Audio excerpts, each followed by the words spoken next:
In today's video, I'm going to teach you how to fix header in Google Sheet. If you've ever scrolled down a long spreadsheet and lost track of what each column means, this is exactly what you need.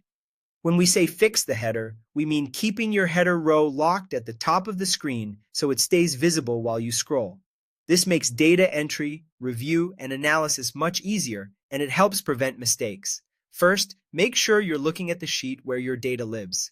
Identify your header row, the row that contains your column titles like name, date, status, or anything similar. Now click a cell in the header row. It doesn't matter which cell you choose in that row, any cell works.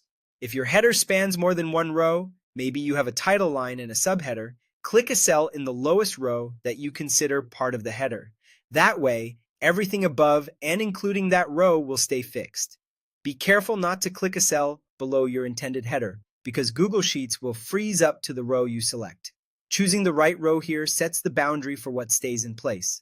Next, go to the top menu and open View. In the drop-down, hover over Freeze and then select Up to Current Row. The moment you do this, Google Sheets draws a subtle gray line beneath the frozen area.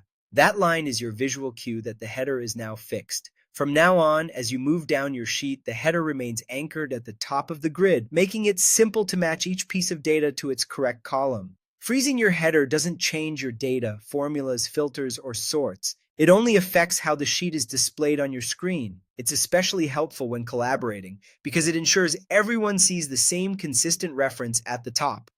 If you notice the frozen section is larger than you meant, it usually means the clicked cell was lower than your true header.